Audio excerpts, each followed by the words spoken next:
Bonjour, je voudrais vous présenter en quelques minutes le petit livre que je viens de publier qui s'appelle Quand l'Europe s'éveillera, qui est un clin d'œil évidemment au best-seller d'Alain Peyrefitte Quand la Chine s'éveillera, publié au début des années 70, qui donc annonçait en réalité l'envol, le décollage formidable de la Chine. Là, le clin d'œil est un petit peu décalé d'une certaine manière, puisque quand l'Europe s'éveillera, ce que je dis un petit peu à la fin de mon introduction, c'est est-ce qu'il ne sera pas trop tard? Donc c'est un livre qui est, certains le trouvent optimiste, d'autres le trouvent pessimiste. Je crois qu'on peut dire qu'il est en tout cas, c'est un livre militant, c'est un livre volontariste, dont le message est que véritablement l'Europe doit aujourd'hui prendre son destin en main parce que nous sommes à un moment critique, je crois, de l'aventure européenne.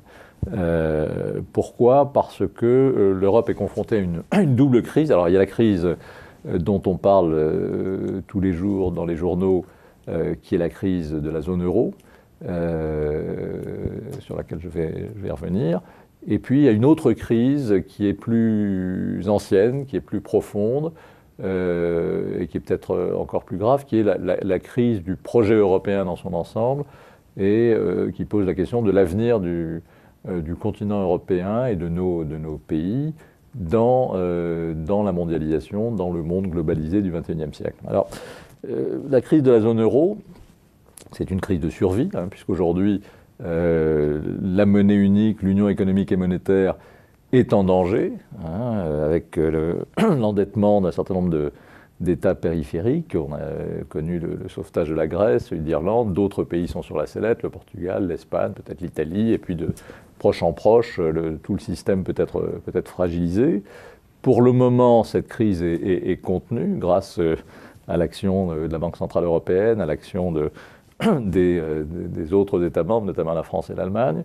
Mais on voit bien qu'il reste une fragilité et que si jamais l'Union économique et monétaire capotait, c'est tout le projet européen en réalité qui serait complètement fragilisé, voire démoli. Donc ça, c'est une crise véritablement de survie. Mais cette crise nous donne à voir l'autre crise qui est plus qui est moins visible, qui est donc cette crise du projet européen, de la place de l'Europe dans la mondialisation, et celle-là se traduit par, se manifeste en tout cas par toute une série de choses. D'une part, le vieillissement du continent européen. On est confronté à un problème démographique majeur qui fait qu'au milieu du XXIe siècle, l'Europe sera un continent dont l'âge médian de la population sera autour de 55-56 ans, alors que dans un monde avec l'essor de toute une série de pays émergents beaucoup plus jeunes, les États-Unis qui, grâce à l'immigration et grâce à la fécondité de la population immigrée, restera avec une démographie proche de celle des pays émergents. Donc nous serons un continent vieilli. À cela s'ajoute le problème de croissance. D'ores et déjà aujourd'hui, l'Europe est la zone de croissance la plus faible du monde, et ça n'est pas nouveau. Ça va perdurer. Ça ne va pas être amélioré par les politiques d'austérité et d'assainissement budgétaire qui sont aujourd'hui absolument nécessaires compte tenu des déficits publics.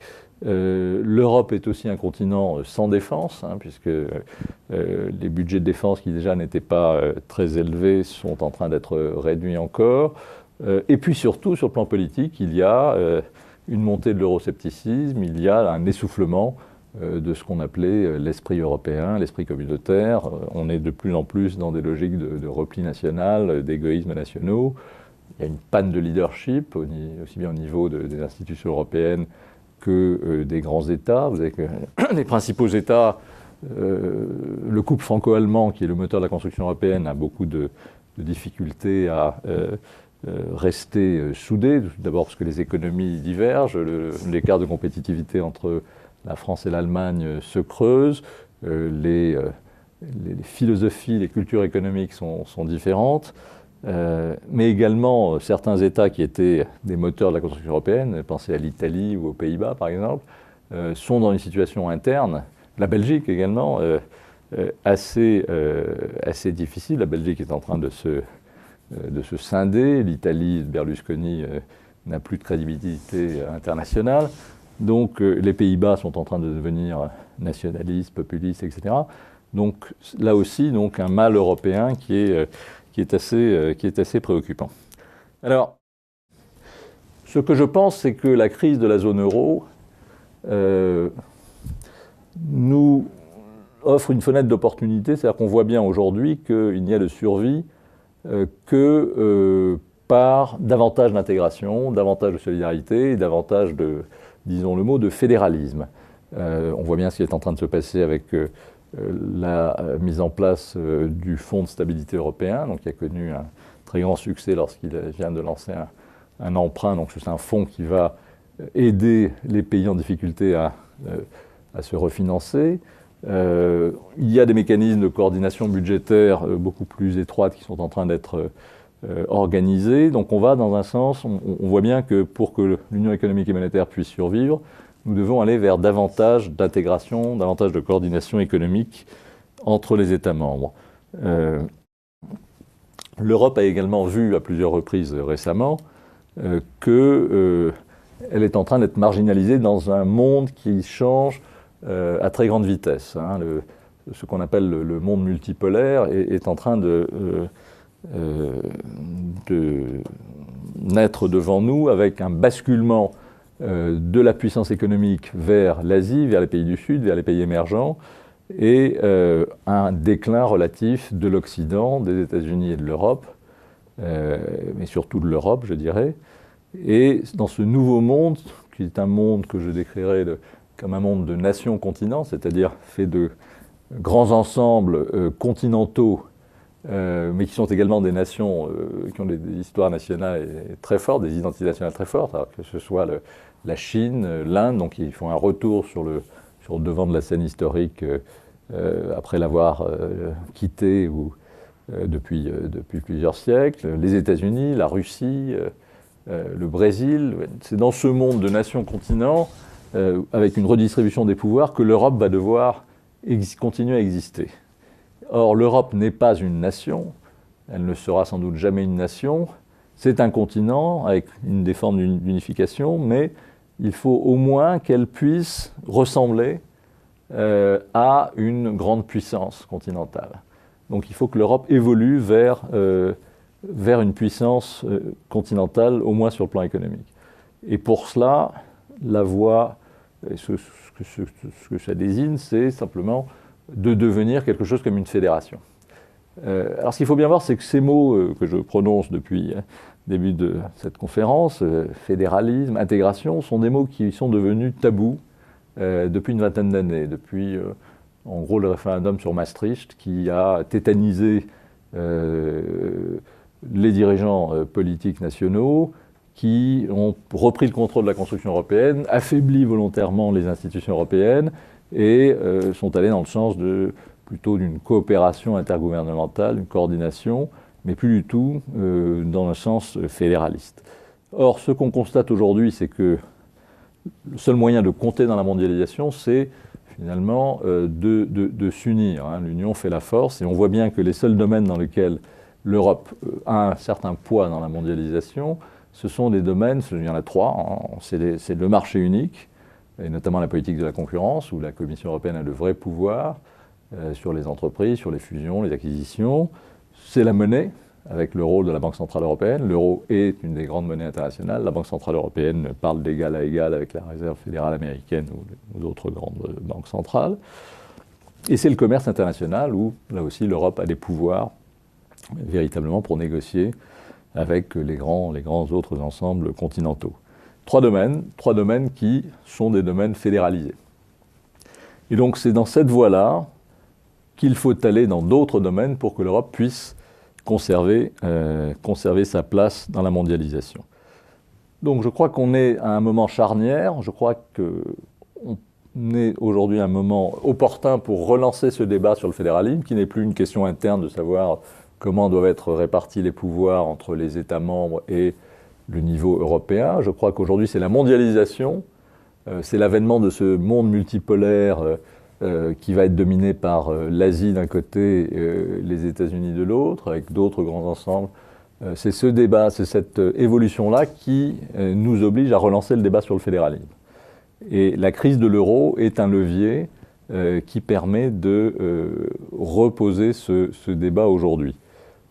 Alors, maintenant, le défi, c'est de confronter cette Europe dont nous avons besoin avec la réalité d'aujourd'hui. La réalité d'aujourd'hui qui n'est pas brillante. C'est la crise que je décrivais il y a un instant. Donc comment fait-on? La question du comment devient essentielle. Comment fait-on pour passer de l'état actuel de la construction européenne, qui est plutôt déprimant, à cette Europe dont nous avons besoin? Je crois que là, ça passe nécessairement par une prise de conscience de la part de quelques grands dirigeants nationaux, notamment de la France et de l'Allemagne, puisque c'est quand même, ça reste le moteur, on le voit aujourd'hui dans la crise de l'euro, ça reste quand même le moteur de la construction européenne. Une prise de conscience de la responsabilité historique de ces dirigeants, faire en sorte que l'Europe reste et devienne un de ces pôles de puissance de ce nouveau monde. Et que ça passe par des avancées de l'intégration européenne, de nouvelles avancées de l'intégration européenne qui, encore une fois, a fait du surplace depuis 20 ans à peu près. Et à partir de là, je pense que le mouvement suivra. D'autres États membres rentreront dans cette voie-là. Les institutions européennes et les populations y croiront. Parce que les dirigeants nationaux s'abritent souvent derrière l'euroscepticisme des populations pour justifier leur immobilisme ou leur nationalisme. En réalité, moi je crois que c'est l'inverse. C'est-à-dire c'est parce que nous avons depuis 20 ans ce qu'on appelle une Europe des États, c'est-à-dire que les États ont repris le contrôle de la construction européenne, l'ont privilégié des intérêts nationaux et on est arrivé à un peu une mini-ONU, c'est-à-dire où chaque État défend ses propres intérêts au sein d'institutions communes. Je crois qu'il faut renouer avec l'esprit communautaire, avec l'intérêt européen. Et là, les opinions publiques, les peuples verront qu'il y a une direction. Je crois que tout le monde sent bien qu'on est entré dans un monde qui est complètement différent de ce qu'on a connu dans le passé, que seule la dimension européenne est pertinente, que les États membres, même l'Allemagne, ne sont pas en mesure seuls d'affronter ces nouvelles puissances, la Chine, l'Inde et d'autres. Et je crois que cela, tout le monde peut le comprendre. Et il faut donc qu'il y ait une vision, un projet, un leadership au niveau des dirigeants européens pour que l'adhésion des opinions publiques se fasse. Donc voilà, d'un côté l'Europe qu'il nous faut, de l'autre l'Europe que nous avons, et ce livre permet de mesurer pratiquement tous les jours l'écart entre ces deux représentations, et l'idée que ce soit une espèce de vadémécum, de boussole ou de rappel qu'il faut absolument combler cet écart entre ces deux Europes pour que nous puissions assurer un avenir à nos pays, à notre modèle social, à notre culture, à nos enfants. Je crois que c'est ça véritablement l'enjeu de l'avenir de l'Europe dans la mondialisation. Je vous remercie.